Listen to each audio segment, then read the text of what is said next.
det är roligt när man liksom läser de här mejlen, kan jag fortfarande känna liksom lite av den känslan som jag hade när han svarade första gången. Ska man vara helt ärlig så blir man ganska extatisk över att ens få ett sånt. Det är en jättekul komplimang för det första att höra att men, du är en jävligt bra gitarrist. Så pass att man utan ens ha träffat personen erbjuder eller att man blir erbjuden en roll som gitarrist på en skiva. För mig vid den tidpunkten så var det liksom uppfyllningen av ett nästintill mytologiskt ideal om att vara musiker, att vara gitarrist.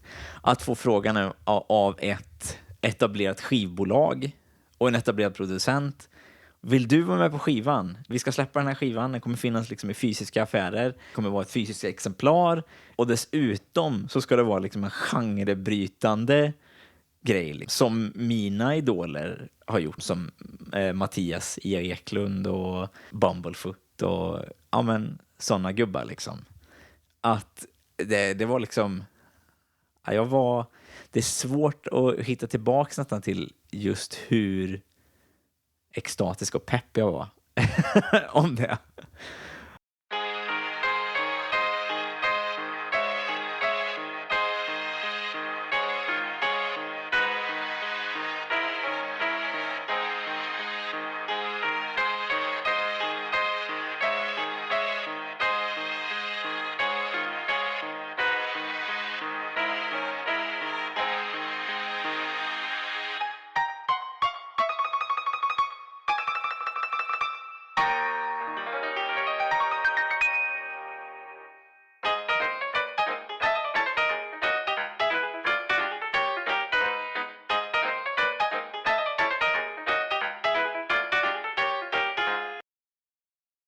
Vi börjar från början. Det var nog så att det kanske var på hösten 2014 egentligen som jag började söka praktik för våren 2015. Så jag skickade ut flera stycken brev, både fysiska och på mail på diverse studios som jag hittade runt omkring hela Japan egentligen, både Tokyo och Yokohama och i Osaka och Kyoto. Och då var det en av de här studiosarna, det var faktiskt flera stycken som svarade, som var så här: ja men kom förbi, för de förutsatte väl att jag var i Japan om jag sökte praktik där. Och de allra flesta var ju liksom så här: nej, vi har ingen praktik, för att små studios liksom. Och då var det Aquacube Studios i Kyoto som var Kei Takahatas studio då, som svarade mig att nej, vi har ingen praktik. Och jag hade skickat liksom med en video från någon jag spelade gitarr, eller några låtar som jag hade producerat, varav jag spelade gitarr i. Och han svarade: nej, vi har inga praktikplatser, men fan, du är en jävligt bra gitarrist, så att du kanske vill vara med på en skiva istället som gitarrist då. Och då tänkte jag, det tackar man inte nej till liksom. Vad är det för någonting då? Och då visade det sig då att han höll på att prodda en skiva med Daisuke Imamura, som var en jazzpianist och sångare. Och jag vet inte om han hade tanken innan på att det skulle liksom vara en hårdrocks-komboskiva, eller ifall det var ett påhitt bara för att jag var med nu. Men det är i alla fall vad han föreslog. Ja, så vi körde på det, och han skickade en låt som hette Sukai Sute, som skulle vara första låten jag skulle lägga på. Och på det var det dessutom inte bara Imamura som var med på den här låten, utan även Mika Kobayashi,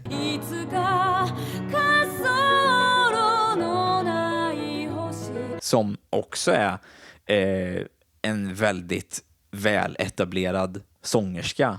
Så hon var med på den låten, och man bara säger fan, dubbel bonus liksom.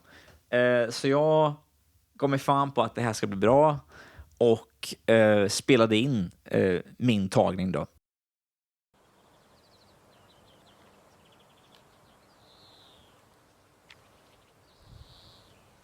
Så idag ska vi se ifall vi kan få lite gitarr inspelat ut förrådet, i hopp om att det inte ska vara lika mycket brus här ute som det är inne i resten. Av huset. Tänkte jag ta och spela in det här också bara för att se vad har jag använt för prylar vid inspelningen och hur gick det till. Jag kommer spela in på den här gitarren idag. Ibanesen. RG265 kanske den heter. Den är fin. Ska vi se hur det låter. Kolla in om en stund. Och låten Tsukaisute, det är liksom en låt i 5/4. Och den hade liksom en vers med utrymme för massa roliga markeringar. Min främsta liksom referens för den här låten var liksom, eller jag lyssnade mycket på Razer X inför den. Responsen från Takahata på den låten var jättepositiv. Så han var jättenöjd och skickade fler låtar till mig. Och det var verkligen den här låten som cementerade att det här skulle liksom vara ett perfekt projekt för mig. Att jag får göra liksom min hårdrocks Zappa fusion-grej över liksom den här lite skumma jazzmusiken.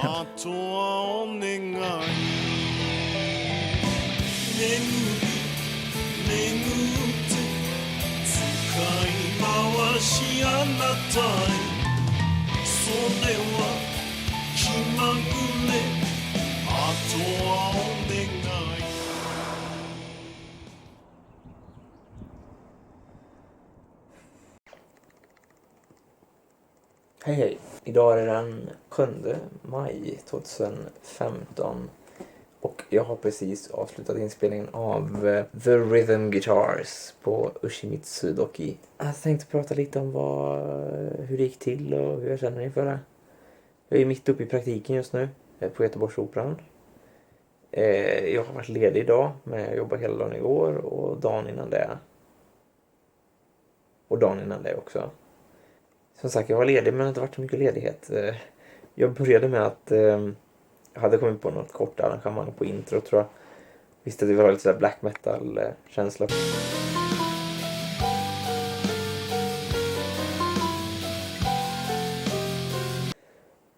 Jag visste att jag ville följa en liten tritonus arpeggio han kör vid ett tillfälle. Så jag tabbade ut den och så övade jag på det en stor del av tiden. Och sen så gick jag bara på känsla resten av tiden och kände att det här lät okej. För det fanns helt enkelt inte tid för reflektioner under den här inspelningen. På förra låten, Tsukaisute, som jag la gitarr på för några veckor sedan, så hade jag ändå tid att sitta och fundera på det. Jag hade ett lång tid på mig att fundera på hur arret skulle vara och vad jag kunde lägga till och vad jag kunde dra ifrån och hur solet skulle låta och allt sånt där. Nu blev det bara liksom pang på. Han ville ha den nu på söndag och det är som sagt torsdag idag och jag har kvällsföreställning imorgon och sen på söndag så är det jobb igen hela dagen. Så att det är sanslöst lite tid kvar att lägga det här solot på som jag inte vet vad jag ska hitta på nu. Jag har några små idéer men som sagt hela arret blev sådär. Det blir, just nu känns det som att det är ganska coolt för all del. Det känns helt okej liksom, men det känns ändå lite läskigt att bara liksom kasta ut det sådär. Här får du liksom. Det är spännande att se. För det är en kul låt så. Hade jag lagt ännu mer tid på den, men sen så är det kul på ett annat sätt också att den går liksom fort. Förra låten så satt jag väldigt mycket och oroade mig för min taktkänsla på den. Att det kändes alltid som jag hamnade före och jag satt och funderade på ifall det var ljudkortet det var fel på eller vad mitt spel var fel på. Men jag såg liksom att mina två filer blev osynkade och det kan ju vara vad som helst däremellan egentligen, men både tekniskt och speltekniskt fel. Men det känns som att jag har implementerat mer liksom takt- och rytmikövningar i min egen övningstid som för all del inte är så mycket, men just att tänka på det och vara mer medveten om det, så känns det som att det rent spontant la sig mycket bättre nu i spåret. Fortfarande lite otäckt på vissa ställen, men än en gång, på grund av tidsbristen, så jag åt mig själv att titta inte på det. Så fort jag började tänka på det var det bara att förtrycka de tankarna, för att fan varför jag har suttit där och brytt mig om det också. Vilket som sagt, det kommer säkert vara lite halvotajt. Men ja. Ja, det är en inblick i dagens... Jag kan inte ens prata här, jag är så trött. Hej!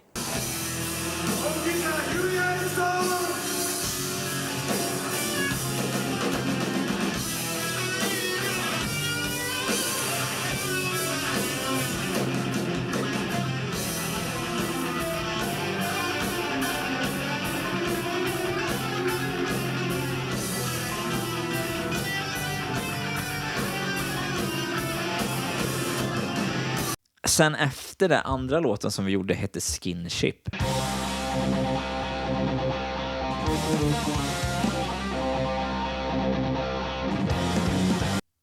Jag kommer ihåg när Takahata skrev om den här låten specifikt, så sa han att du får inte säga nu att det låter som Rainbow. Och det lät väldigt mycket Rainbow, och det var vad jag hörde. Så det blev liksom lite min Rainbow Alcatraz-grejen. Och jag lyssnade, just den här perioden i livet lyssnade jag jättemycket på särskilt Alcatraz egentligen. Och det tror jag kommer igenom väldigt mycket på det här. Så jag tror jag tänkte nog så att okej, men det ska inte låta som Rainbow, men det kan låta som Alcatraz. Det är lugnt. Jag tror Skinship är nog den låten som jag är mest stolt över liksom, i ett gitarrperspektiv. För det känns som att det var liksom jag i mitt esse där, så att säga. Och den har den här liksom, så här roliga gitarrbattles och grejer. En gitarr- och piano-battle i sig. Och, ja, intensiv och rolig låt.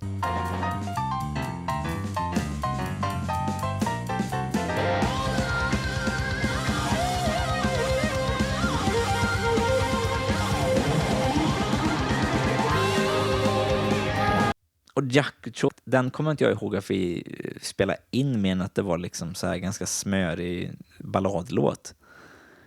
Och jag för mig att jag fick lägga i väldigt många olika varianter på ett solo till den. Och lite kul med Yakucho nu i perspektiv efter 10 år.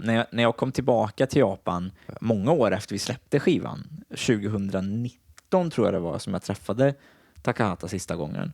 Då gav han mig flera skivor som han hade producerat efter det med olika enkartister. Och då var den här Kasoroganai, nej inte Kasoroganai Hoshi, Yakucho, den var liksom, hade han format om till en liten annan låt, men han hade behållit mitt solo i alla versioner av den. Så den finns ute där liksom med jag vet inte hur många varianter där jag spelar gitarrsolo på.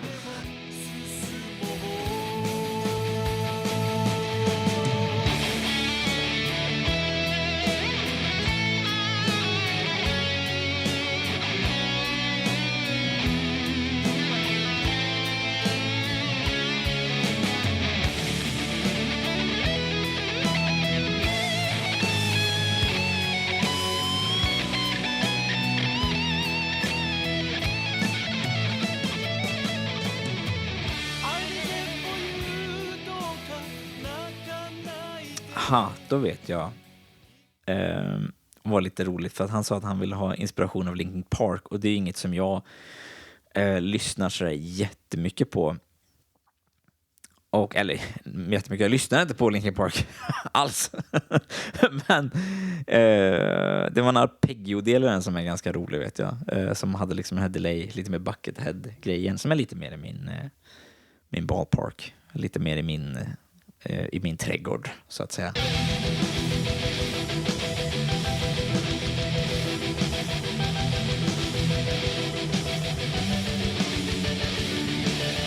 En grej som var lite roligt med Hato också var att han sjunger, och det tänkte jag var så här liksom en poetisk omskrivning för att hjärtat är på flykt. Hato som hjärtat, fast engelska låneordet för hjärta då. Men om du bara förkortar stavelsen lite, Hato till Hato, så blir det duva. Och det var det han sjöng. Han sjöng Duvan springer.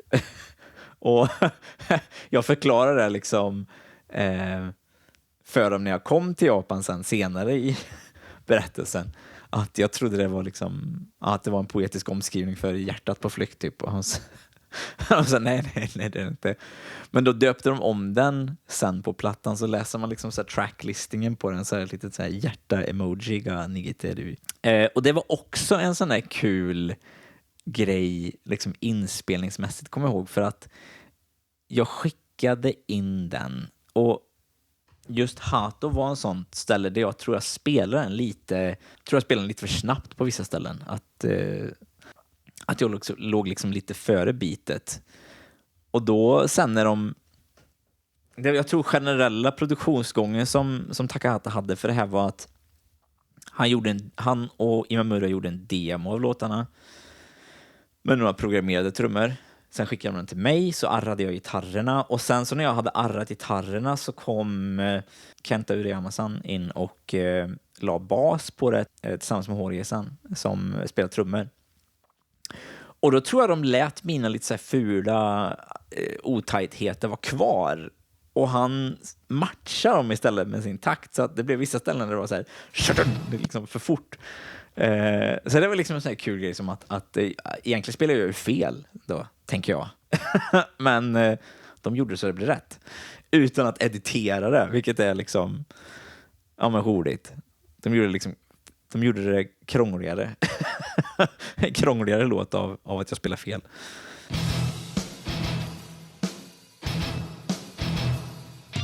Och den sista låten som jag inte har spelat in någonting ifrån var en låt som heter Kasoro ga nai hoshi. Och det var den akustiska låten med Mika på sång. Och jag tror det var ju liksom en som, hon är en fantastisk sångerska, och den var fortfarande en sån där låt som jag kan bli ställd av hennes framträdanden.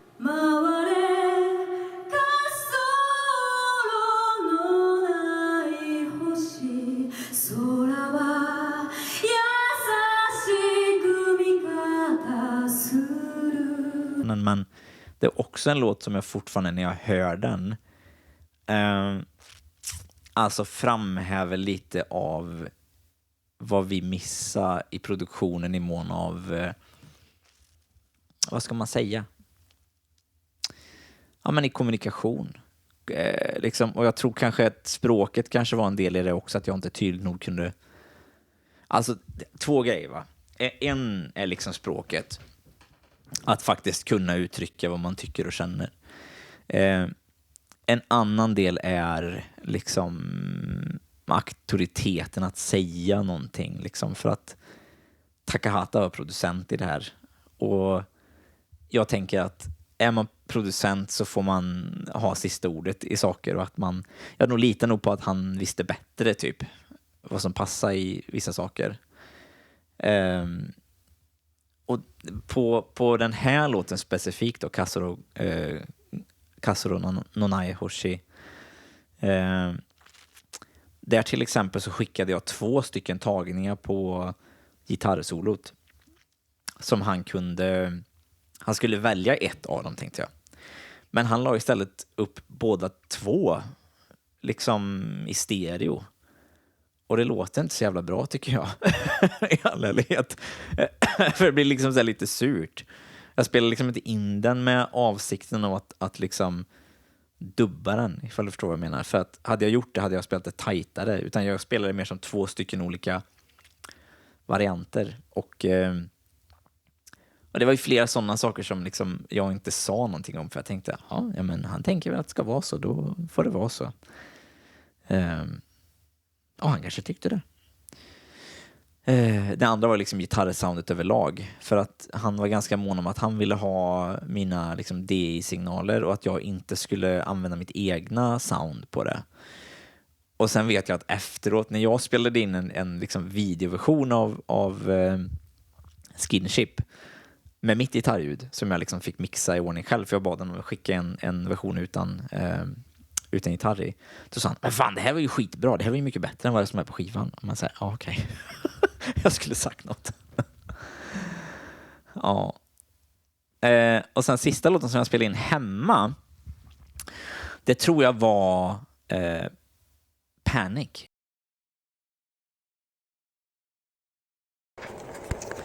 En sommarkväll i juni, mer specifikt den 7:e dagen efter nationaldagen.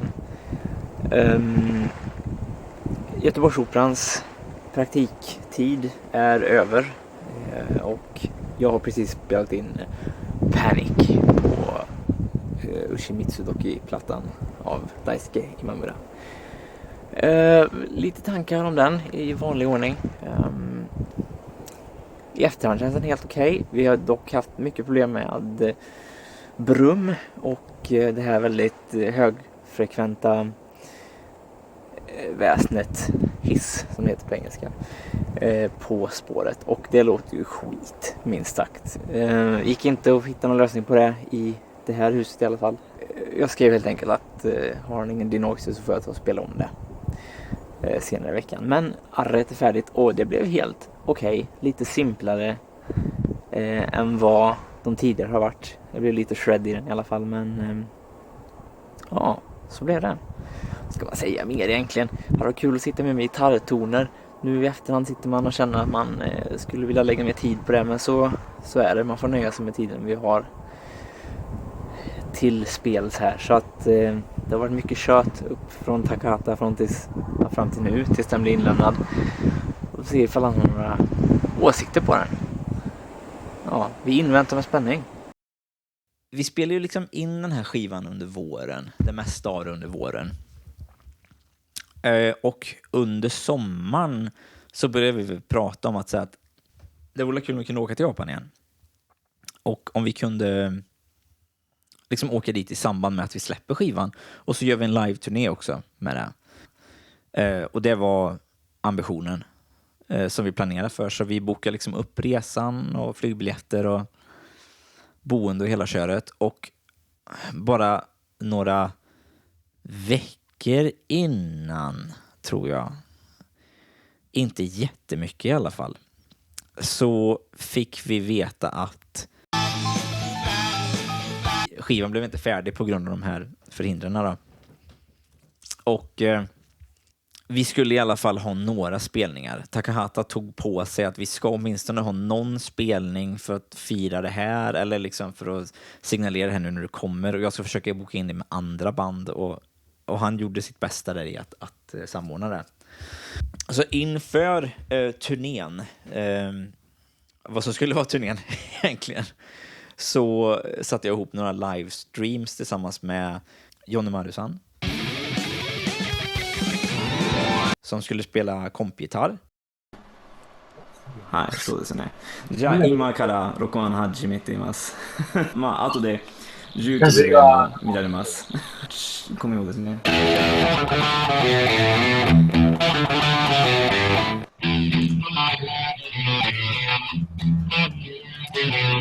はい、お会いできるの楽しみにしてます。はい、僕も楽しみにしてる。はい。Och så skulle vi göra en spelning med Takahatas gamla band Baby Wild Cherry, där jag skulle vara gitarrist, så jag lärde mig några nya låtar som var liksom Takahatas gamla låtar.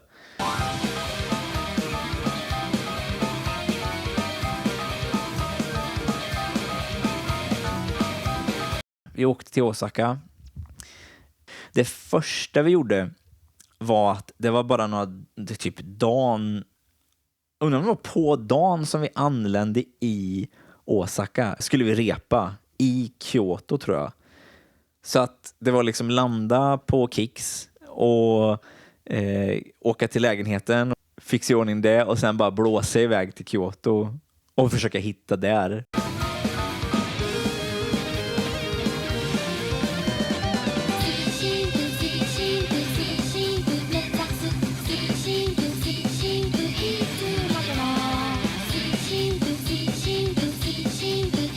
Och träffa de här gubbarna för första gången då, och lira direkt att nu kör vi låtarna. Det var jävligt omtumlande. Jag tror vi repat 2 gånger. Sen var spelningen då, och den var i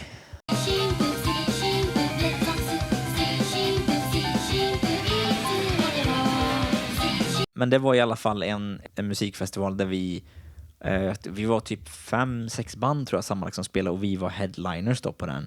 Det var nog någon vecka eller 2 efter vi hade kommit till Japan. För jag vill minnas att jag var ute och man kunde liksom i musikaffärer och på ställen man gick se posters för det här eventet.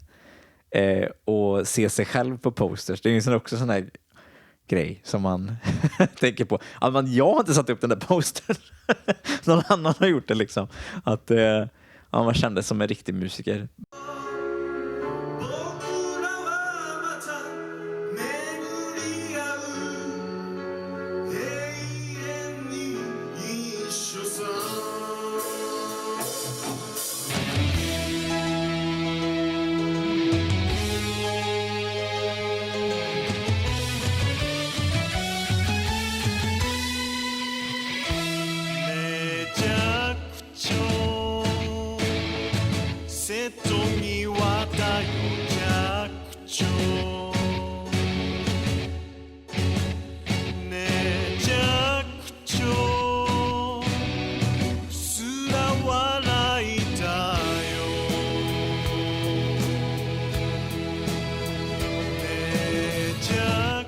Och sen så gjorde vi den spelningen och sen så efter spelningen så fortsatte vi spela in och vi hade ett par liksom stycken såna här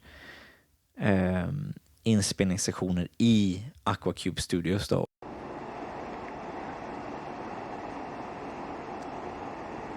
Efter vi hade haft spelningen var vi antingen för att spela in direkt ett par gånger i Aquacube Studios där Takahata hade det då i Kyoto. Och Takahata kom och hämta upp mig vid närmsta stationen i sin bil. Som var en liten... jag vill säga att den hette någonting med Panda eller någonting. Vilket jag vet inte, finns det pandabilar? Kanske det gör. Intryck det hade i alla fall, den var väldigt liten. Och luktade så himla mycket cigg. Alltså enorm cigglukt. Det var inte så här... Jag är lite astma dessutom så det var verkligen så här... Det var en försmak till att komma till Takahatas hus som luktade lika mycket, särskilt hans studio. För där inne satt han och cigg. Och det var en fin studio annars, men det var väldigt mycket cigg. Han hade mycket fåglar också, mycket kaniner, vilket är liksom sån här... Det är inget man väntar sig bara liksom. Att man ska mötas av, så att säga. Men han var väldigt förtjust i både kaniner och fåglar. Och Pepsi Max. Det var också sådär enormt mycket Pepsi Max överallt i alla fall.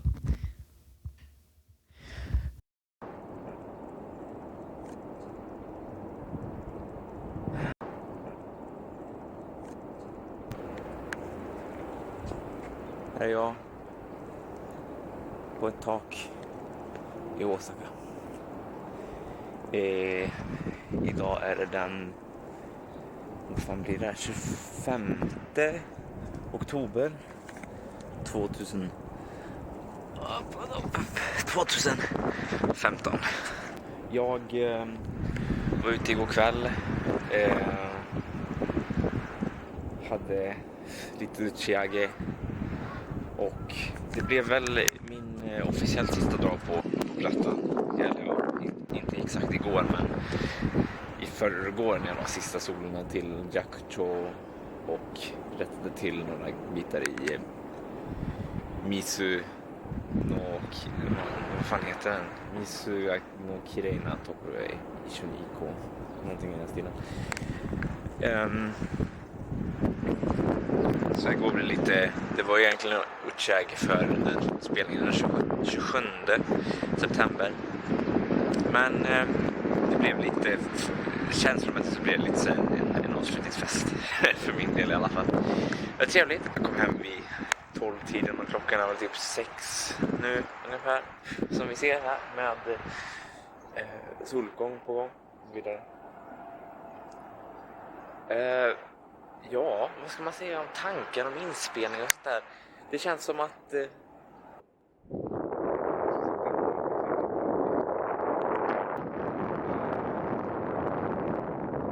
är det, det är lite intressant. Jag ser om man kan prata ändå. Minns-låten började som en kopia på California Girls var det. Men när jag gjorde riffet så tänkte jag lite annorlunda. Jag tänkte väl lite mer i band. jag vet inte, jag tänker lite på ett stil och ett genomsyrat hela inspelningen.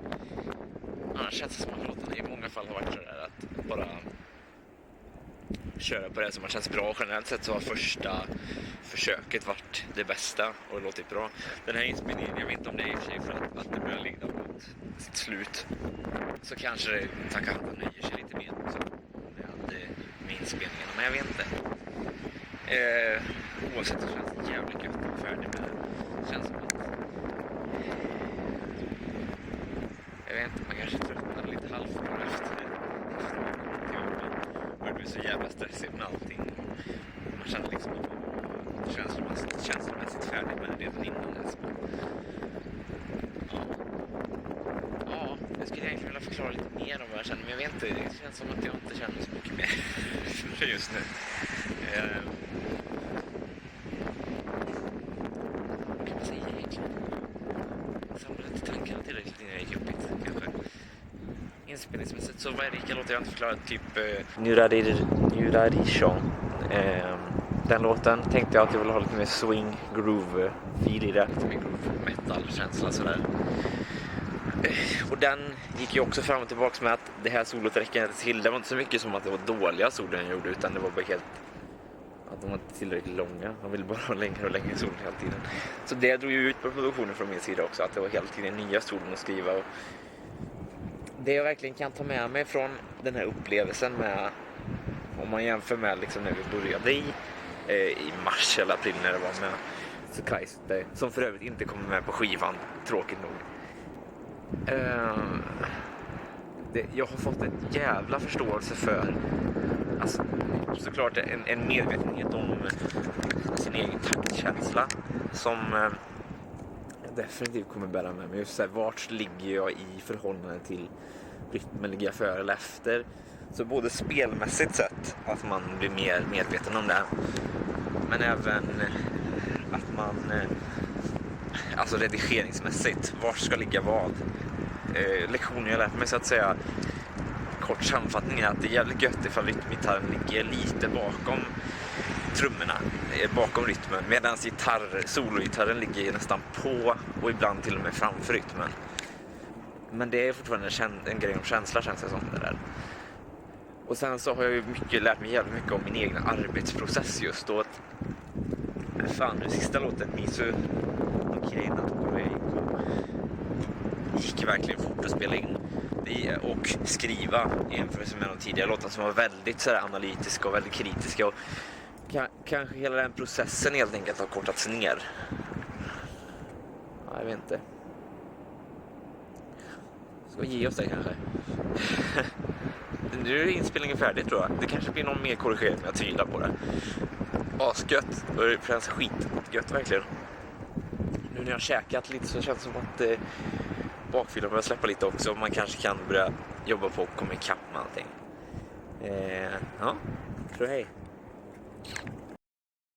En gång, det måste ha varit efter vi hade den här efterfesten, så var liksom hela gänget samlat, alla som var med på skivan, och vi hade party, och sen så började folk plocka av, och vissa var så här, vi stannar kvar, och vi var väl, jag tror det var jag, Uriyama-san och Horie-san som och Takahata-san som var kvar hos Takahata, och nej, så vi satt i alla fall där mitt i natten i Kyoto i Aqua Cube Studios.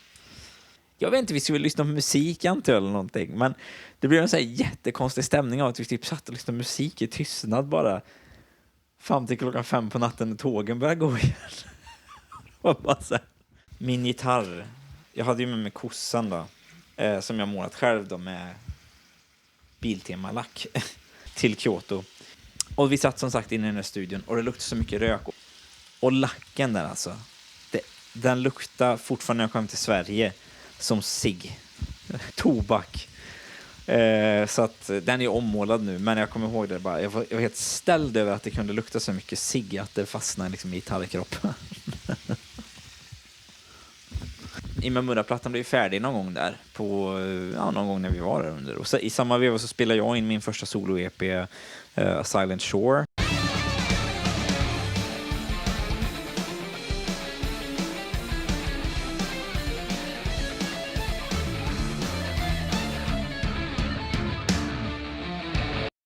Takahata hade sett till och fixat att jag skulle få spela med ett band som heter Vivo, som var liksom en sammanplockning av diverse musiker. Bland annat Micki-san på trummor, Fukuoka-san på keyboard. Tanken var att det skulle vara en koreansk gitarrist, eller en koreansk basist. Jag kommer inte ihåg vad han hette. För jag träffade han aldrig. Han försvann bara. Och vi hade fått en spelning då på en vänskapsfestival mellan Japan och Korea som hette Screaming Spirit Fest. Där det var så här hälften japanska band och hälften koreanska band. Hårdrocksband då. Och jag då, från Sverige, var med också. Ja, och den här basisten då, han försvann ju bara. Jag vet inte om Fukuoka ens hörde från han efteråt, men ja, så var det med det. In på bas kom i alla fall Urayama-san istället, som spelade på Imamura-skivan också då. Och vi körde lite repningar, vill jag minnas, lite varstans i Osaka. Nej, och så gjorde vi tv-framträdanden bland annat på någon slags livestream-kanal.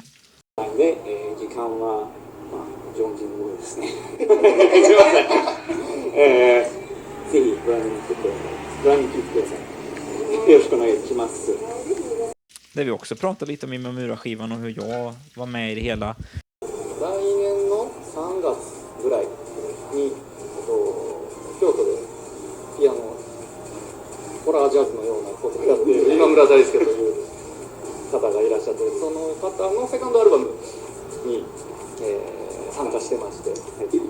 Och så fick även jag i uppdrag om att arrangera om lite låtar som vi skulle spela också då. Så gjorde vi en cover på Mr. av Girls' Generation.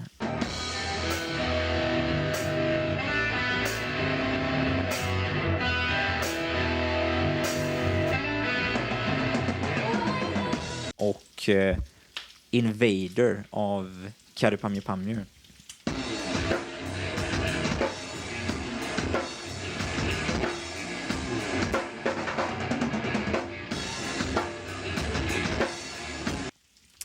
Inför den här spelningen då.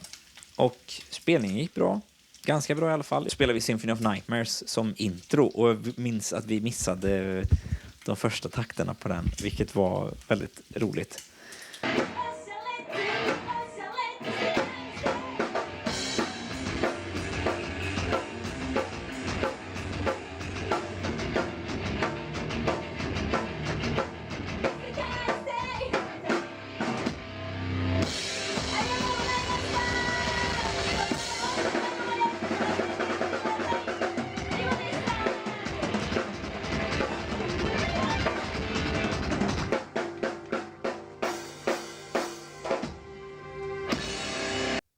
Om man liksom ska prata gitarrnörderi och musiknörderi. En grej som den här skivan verkligen fick mig att lära mig var liksom timing. De finare detaljerna av timing. Hur mycket det gör liksom. Om ska gitarren ligga lite före virveln här eller lite efter. Ja, det är olika för olika låtar såklart. Men det var en sån grej.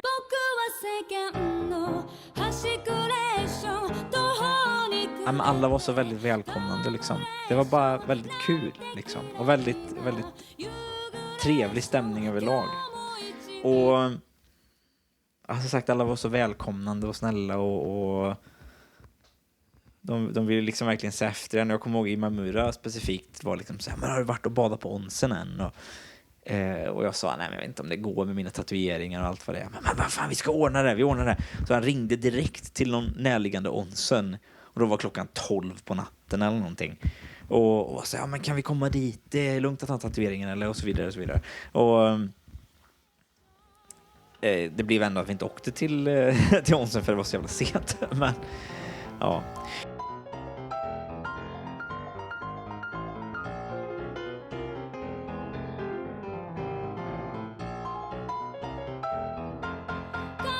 Idag är det den 25 april kan jag säga. 25 maj är det idag. Och paketet har äntligen kommit från Japan. Från Kei Takeshi. Så det står fint där. Så vi kan ta öppna det här. Det är ingen kniv eller någonting här inne heller.